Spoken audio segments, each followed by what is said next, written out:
시청자 여러분, 안녕하세요. 임마리 앵커입니다. 문재인 정부 초기에는 순조로웠던 남북 북미 관계가 코로나 변수를 맞으면서 모든 것이 잠정적으로 중단되었는데요. 올해는 좋은 소식 들을 수 있을까요? 오늘은 미 솔즈베리대 정치학 남태현 교수님을 모시고 2022년 남북 북미 관계의 전망에 대해서 자세히 들어보려 합니다. 교수님 안녕하세요. 네, 안녕하세요. 남태현입니다. 반갑습니다. 반갑습니다. 바이든 정부는 트럼프 정부식 일괄 타결이나 오바마 정부식 전략적 인내가 아닌 실용적 외교를 하겠다고 선언했는데 아직까지 대북 핵 문제 해결의 구체적인 내용은 발표되고 있지 않으며 최근 북한은 다시 미사일 발사를 계속하고 있습니다. 2022년 북미 관계를 어떻게 전망하시나요? 네, 제가 보기에는 전망이 그렇게 밝지는 않습니다. 그게 왜냐면 우리가 지난 일을 돌이켜보면요.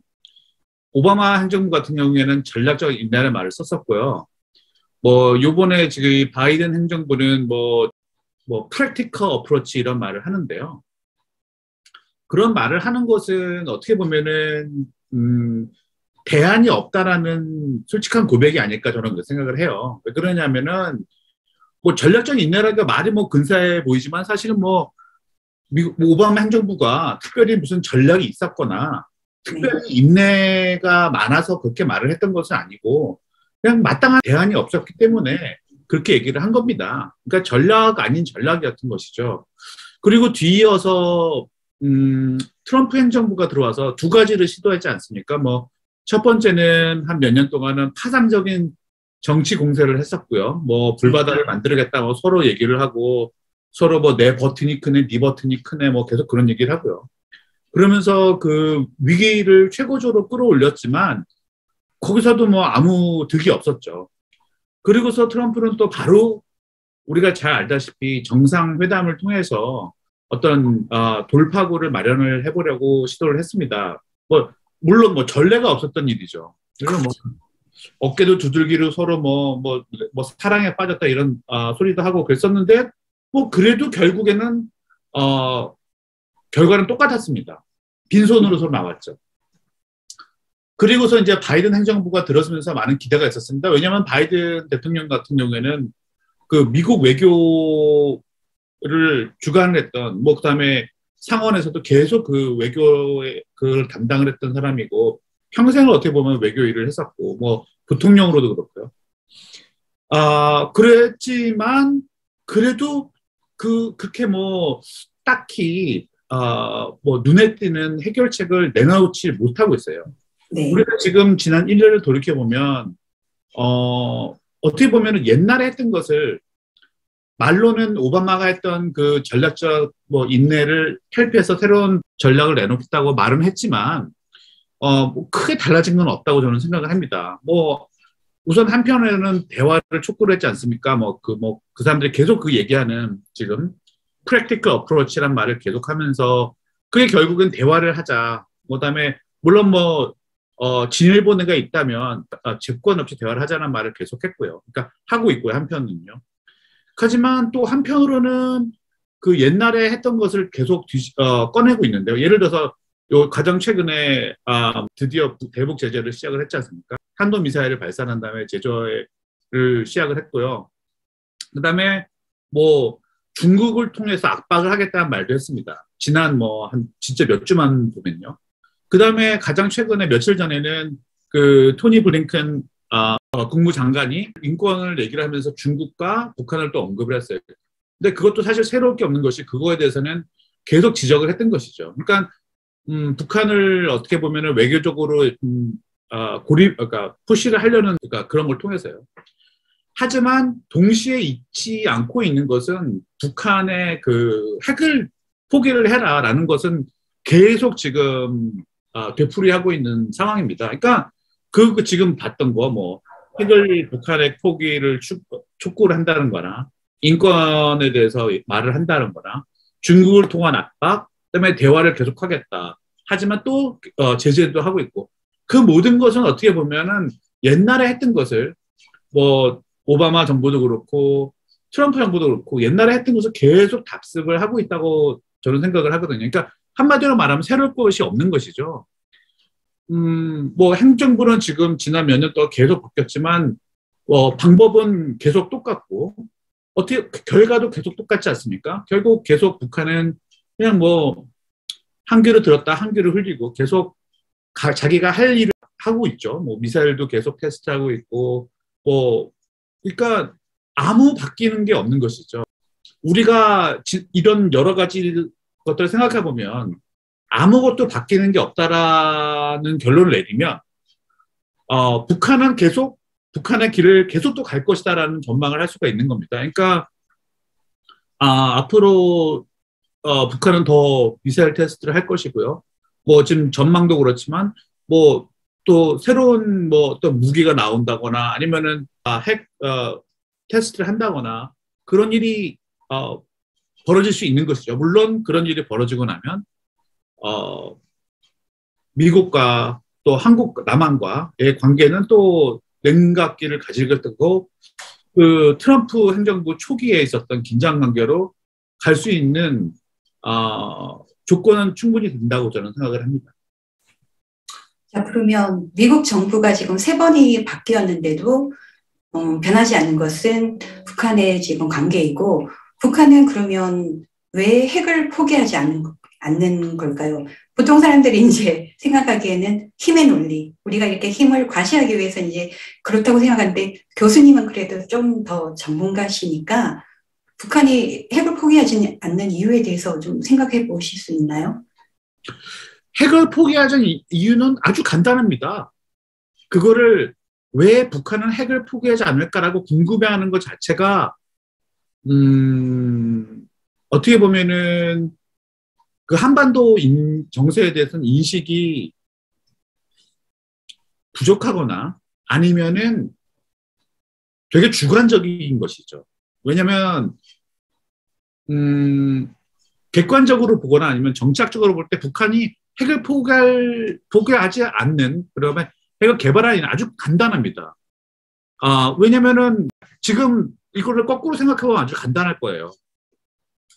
북한이 핵을 개발을 할 때 핵폭탄을 터뜨리거나 아니면은 뭐 테스트를 했었거나 아니면은 뭐 롱레인지 미사일 같은 거 쐈을 경우에 뭐 속보가 뜨고 난리 나지 않습니까? 뭐 몇 년 전이지만 벌써 뭐 하와이에 뭐 구암에도 경보가 뜨고요. 이 최근에도 뭐 그 미사일 테스트 했을 때 서부 지역의 일대에 그렇죠. 15분인가 지만 아주 짧은 시간이지만 비행기가 뜨지는 못했죠. 그러니까 아주 불안한 거예요.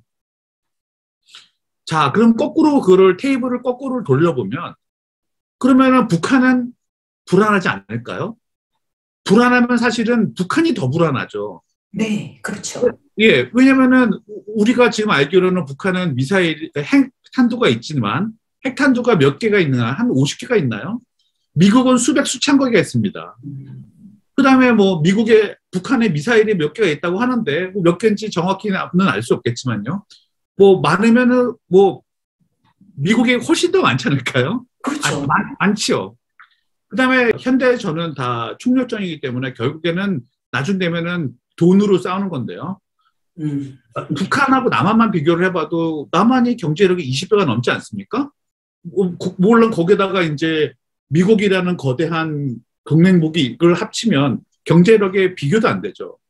그러니까 우리가 생각할 때 우리가 느끼는 불안감이 있다면 북한이 느끼는 불안감은 수백, 수천 배가 더 클 거라고 저는 생각을 해요. 그러니까 북한으로서는 뭔가를 해야겠죠. 그 거대한 미국이라는 나라가 그 위협을 하는데 뭔가를 안 할 수는 없지 않습니까? 그러면 뭐 그렇다고 해서 미국을 상대로 뭐 탱크를 몇 대를 더 만든다고 해서 될 일도 아니고 뭐 결국에는 뭐 전 비행기를 만든다고 해서 될 일도 아니고 만들 수도 없고 그다음에 뭐 그 워낙에 그 퀄리티가 다른 것이고요. 뭐 그럼 뭘 하겠습니까? 뭐 핵폭탄 미사일 같은 거를 만들겠죠. 그러면 사람들은 그러겠죠. 아니 왜 불안하냐? 우리가 뭐 북한을 공격하려고 그러는 것도 아닌데.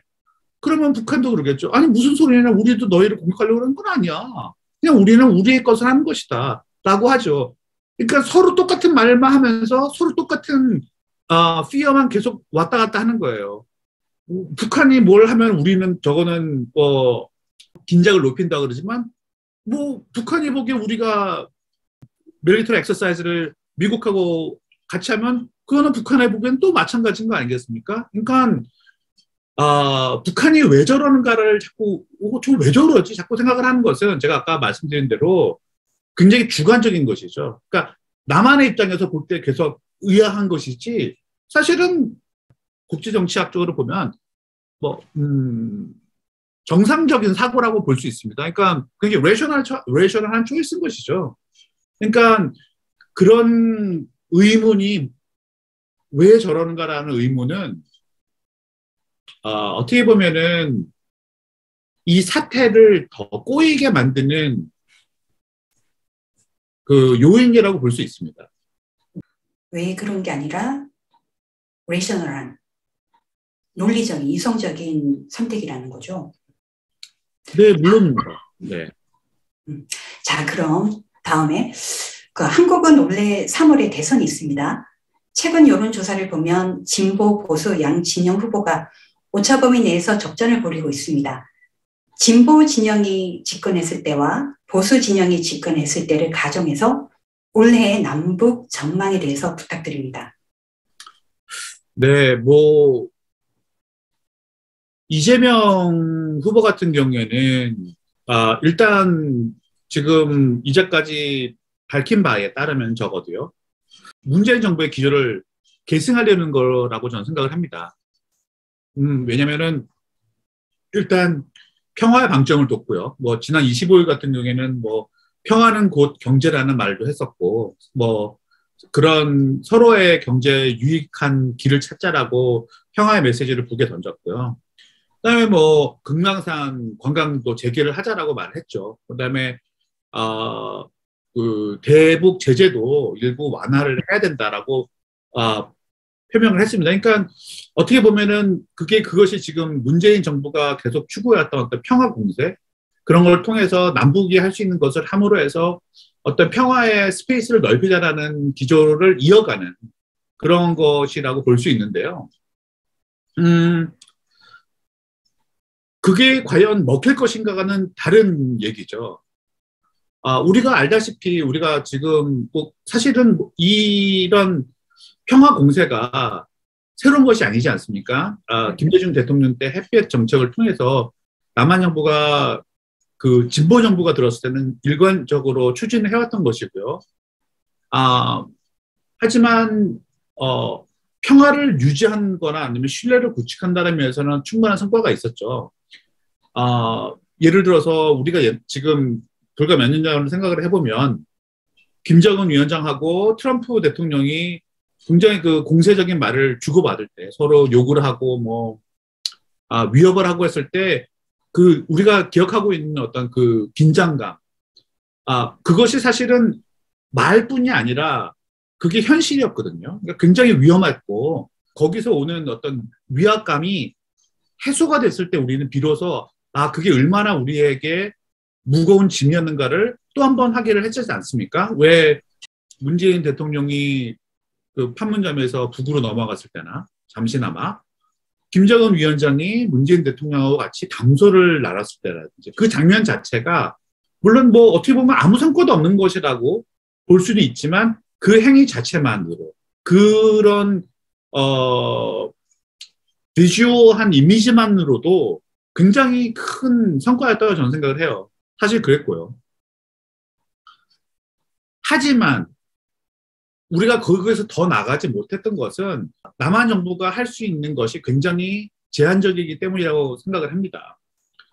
결국에는 지금 그 문재인 대통령도 시도를 했었고 이재명 후보도 지금 말하고 있는 어떤 그 경제 평화 공세라는 것이 그 국제사회의 그 대응에 굉장히 그 디펜던트 할 수밖에 없지 않습니까? 경제 제재라든지 유엔의 경제 제재, 미국의 경제 제재가 다 있기 때문에 그게 한국이 할 수 있는 것이 굉장히 제한적이에요. 북한도 그거를 알고 있기 때문에 계속 미국하고 단판을 지으려고 하는 것이고요. 그러니까 그 평화 공세가 좋긴 하지만 그리고 굉장히 필요한 것이긴 하지만 성과에는 제한이 있을 수밖에 없다라고 저는 생각을 합니다. 그거는 북한이 볼 때는 또 당연한 것이고요. 그거 남한하고 아무리 얘기를 해봐야 이게 소용이 없다. 뭐 심지어 문재인 대통령이 평양에서 뭐 10만 명 앞에서 그 연설을 했음에도 불구하고 남한 정부가 해줄 수 있는 것이 제한적이다라는 그것을 김정은 위원장이 알았을 거라고 저는 생각을 하거든요. 그런 면에서 이재명 후보의 대북 그 전략이랄까요? 는 좀 새로운 것이 없는 이상, 좀 더 뭐랄까 좀 아주 아로 박스에 나오는 어떤 프로포즐이 없는 이상은 그냥 현상 유지하는 쪽으로 가지 않을까. 근데 그 현상이란 것이 그러면 굉장히 바람직한 것이냐는 또 생각을 해봐야 된다고 생각을 합니다. 하지만 현상 유지를 할 그 현상이 그렇게 바람직한 것 같지는 않아요. 왜냐하면 결국에는 북한에 계속 끌려다니는 것이 될 수가 있고, 결국에는 북한과 미국 사이에 남한이 끼이는 구조가 될 수밖에 없는 현상이니까요. 그러니까 그 현상을 타파할 수 있는 좀 더 앞을 내다보는 대안이 저는 필요하다고 생각을 해요. 이재명 쪽에서는요. 근데 윤석열 같은 경우에는 좀 또 다른 문제라고 저는 생각합니다. 뭐 윤석열 후보 같은 경우에는 우선 뭐 당장 그 대북 선제 타격론을 들고 나왔고요. 뭐 위험이 있을 때는 우리가 미리 반응을 해야 된다. 라는 얘기를 했고, 그다음에 뭐 강력한 대북 억지력이라는 말을 계속 지금 되풀이를 하고 있습니다. 그리고 그 비핵화의 방점을 두면서 그 미국 정부의 기조를 따라가는 것을 라고 보여지고 있습니다. 그다음에 또 하나 뭐 흥미로운 것은요. 그 국가 정체성이란 말도 들고 나왔어요. 안보의 조건은 곧 국가 정체성이다 이런 말도 했었고요. 이런 것을 보면 이 윤석열 후보의 그 대북 정책은 결국에 옛날에 박근혜 정부나 이명박 정부 쪽으로 되돌아가는 거라고 저는 점칠 수 있을 것 같아요. 근데 그렇게 됐을 때 과연 그러면은 한국은 무엇을 가질 것인가? 남한한테 무슨 이득이 있을 것인가는 또 생각을 해봐야 된다고 생각합니다. 후보로서 말은 쉽죠. 뭐 강력한 대북 억지력을 선제 타격을 해야 된다 이런 말은 쉽지만 과연 그러면 그것이 무엇을 우리에게 가져줄 것인가? 이명박 정부 때나 박근혜 정부 때를 생각을 해보면 그런 어떤 대북 강경론은 결국에는 그런 강경론 때문에 북한인 남한을 파트너로 보지 않게 됐습니다. 남한을 파트너로 보지 않고 바로 미국을 쳐다보게 됐죠. 뿐만 아니라 뭐 개성공단도 닫았고요. 그다음에 뭐 금강산도 관광특구도 닫았죠. 그러니까 그런 걸 다 닫음으로 해서 남한은 사실상 손에 쥔 카드가 완전히 없게 됐어요. 그리고서 결국에는 그 긴장이 고조되는 그런 길을 터준 셈이었죠. 그리고 나서 정부가 이걸 수습을 할 수가 있으면 뭐 좋겠는데요. 아니면 수습을 하거나 아니면은 그런 걸 통해서 그럼 오케이 이런 일이 벌어졌으면 이제 이렇게 해야 되겠다라는 어떤 그 다음에 뭐가 있으면 좋겠는데 그게 없었던 것이죠. 그러니까 사태는 다 악화만 시켜놓고 그냥 나는 모르겠어요. 그러고 나서 그냥 미국만 쳐다보고 있게 되는 스스로 우물 속에 들어갔다고 해야 되나요? 뭐 아니면 스스로 감옥에 들어갔다고 해야 되나? 그러니까 그랬었던데 지금 윤석열 후보가 말하는 것은 또 그런 것이 보이고요. 그래서 윤석열 후보가 만약에 정부가 들어선다면 우리가 그 박근혜 때나 아니면 이명박 정부 때 있었던 어떤 그 남북 간의 긴장과 그다음에 출구가 없는 위기가 도래하지 않을까라는 전망을 해봅니다. 그러면 교수님의 그 말씀을 정리를 하자면 북한과 강경론을 쓰고 정책을 쓰게 된다면 특별한 대안이 없이 계속 긴장만 고조되고 북한과 화합의 그런 길이 들어선다면 그 정부는 새로운 대책을 지금까지 하고 다른 새로운 대책을 마련해야 된다는 뜻으로 들립니다. 네. 자, 그런데 이 질문이 다음 질문하고도 연결되는데요. 윤석열 후보가 11일 핵을 탑재한 극초음속식 미사일이 발사되면 선제 타격밖에 막을 방법이 없다라고 발언해서 대북 선제 타격이 큰 논란이 되었습니다.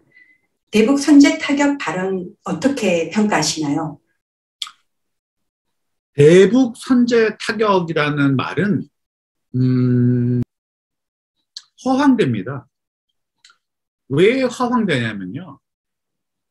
선제 타격을 한다는 것은 무슨 말이냐면 우리가 이렇게 있는데 저기 위협이 있다는 걸 인식을 했어요. 그다음에 그 위협이 너무너무 지금 위험해서 우리가 뭔가를 하지는 않으면 안 된다는 어떤 뭐랄까요 판단을 해야 되는 것이죠. 그러면 그 말에는 무슨 말이냐? 그 선제 타격이라는 것은 굉장히 주관적일 수밖에 없다는 거예요. 북한이 무슨 일을 해야지 그 레드라인이냐는 그건 누가 판단합니까? 물론 예를 들어서 연평도 그 건너부터 해서 다 포문이 열리고 북한에 있는 모든 탱크가 휴전선에 모여들고 미사일은 전부 다 열려 있고 그런 정도 되면 모르겠어요. 그러면은 전쟁이 임박했다는 판단을 할 수가 있겠죠. 그렇지 않다면 예를 들어서 윤 후보 측에서 밝혔듯이 그 미사일 하나가 준비가 되고 미사일 10개가 준비되고 있어요. 그러면 이게 이 사람들이 훈련을 하기 위해서 그러는 것인지 아니면 윤석열 후보가 말하는 것처럼 남한을 공격을 하기 위해서 하는 것인지 알 수가 없지 않습니까? 쏘기 전까지는. 물론 그 윤석열 후보 말대로 쐈는데 10개가 전부 다 남한으로 온다면 그거는 당연히 문제겠죠. 하지만 윤석열 후보가 말하는 것처럼 선제 타격을 한다는 것은 내가 주관적인 판단을 한다는 거예요. 쏘기 전에 이게 태평양으로 갈지 동해로 갈지 남한으로 날아올지를 내가 주관적으로 판단하겠다는 것이죠. 선제 타격밖에 막을 방법이 없다라고 말한 것은 주관적인 판단에 의해서 책임질 수 없는 정치적인 발언이라고 생각이 되네요. 그렇죠. 그러니까 너무너무 위험한 것이죠. 플러스 그러고 나서 아주 주관적이고 정치적인 판단을 해야 되니까 위험한 것이고요. 만약에 주관적이고 정치적인 판단이 아니라고 쳐요. 예를 들어서 진짜로 모르겠습니다. 예를 들어서 그 버튼을 누르는 사람이 전화를 해서 윤석열 후보한테 아니면 윤석열 대통령이 됐다 치고 사실 이거 지금 제가 버튼을 누르려고 그러는데요. 이게 진짜로 남한으로 갈 거니까 조심하세요라고 아니면 누가 스파이가 있거나 그런 일은 없겠습니다만은 스파이가 있거나 100% 우리가 슈어라고 생각을 합시다. 그리고서 선제 타격을 한다고 쳐요. 그래도 위험하죠. 선제 타격을 해서 전쟁을 일으키는 거 아닙니까? 그렇죠. 그러면은 그 뒷감당은 누가 할까요? 우리가 알다시피 워 시뮬레이션을 보면 미국의 워 시뮬레이션을 보면 전쟁이 나면 첫날 수백만 명이 죽을 거라고 얘기를 했어요. 네. 예. 그거를 감당을 할 게 과연 그게 지금 맞는 것인가? 물론 그러니까 제가 지금 들은 말씀은 그 선제 타격이 한국을 향한 공격이라는 확신이 있어도 위험하다는 것이죠. 그렇군요. 예. 그러니까 선제 타격이란 말은 내가 전면전을 벌이겠다는 선언이랑 똑같은 거예요. 근데 과연 윤석열 후보가 이 전면전이 벌어졌을 때 어떤 것인가를 지금 정확히 알고 있느냐. 그다음에 그런 일이 벌어졌을 때 자기가 책임을 질 수 있느냐. 제가 보기에는 그런 정치 외교적 연륜은 없다고 생각을 합니다. 만약에 정치 외교적 연륜이 없는데 제가 의심하는 대로 그러한 발언을 했다면 굉장히 무책임한 발언이죠. 그리고 굉장히 뭐랄까요, 선동적인 발언이고요. 근데 문제는 그런 선동적이고 무책임한 발언이 지금 대선을 앞둔 상황에서 선두를 달리고 있는 후보의 입에서 나왔다는 거죠. 왜냐하면 말만으로 그치는 게 아니라 우리가 봤듯이 말 그 자체가 현실이 되는 상황이 한국의 현실이니까요. 한반도의 현실이니까요. 그런 면에서 굉장히 지금 위험한 무책임한 발언이라고 저는 생각을 합니다. 그리고 더불어서 뭐 윤석열 후보가 말하는 게 뭐 그 도움을 만들어서 이스라엘의 도움을 능가하는 도움을 만들어서 뭐 그것도 다 사실은 허황된 말이거든요. 그 뭐 진짜로 그 도움을 만들었을 때 상대방이 뭐 미사일을 떨어뜨릴 수 있는 찬스도 적을 뿐더러 이스라엘의 도움 같은 경우에 성공률도 낮았지만 그게 가능했던 것은 그 미사일이 이라크에서 날아왔기 때문에 막았던 것이고요. 뭐 그 걸프전을 떠올리면요. 물론 뭐 그 다음에 많이 개선이 됐다고 하지만 그 이스라엘의 도움은 하마스가 쏘는 아주 굉장히 그 아주 수준이 낮은 미사일을 떠뜨리는 거거든요. 지금 전쟁이 났으면 미사일은 고사하고 북한이 쏘는 포도 막기 힘든 아주 우리는 코앞에 지금 말 그대로 얼굴과 얼굴을 맞대고 있는 상황에서 그런 도움을 만들어 가서 무슨 디펜스를 하겠다는 걸 너무 시리어스하게 말하는 것은 보면 정말로 이 외교나 군사 이쪽에 그 인식이 굉장히 얇구나. 네. 예, 라고 볼 수밖에 없는 발언들입니다. 그러니까, 예, 그렇다고 저는, 예, 그렇게 생각을 합니다. 교수님, 오늘 현실적이고, 그리고 전문적인 의견을 쉐어해 주셔서 정말 감사드립니다. 네, 오늘 시간 내주셔서 감사합니다.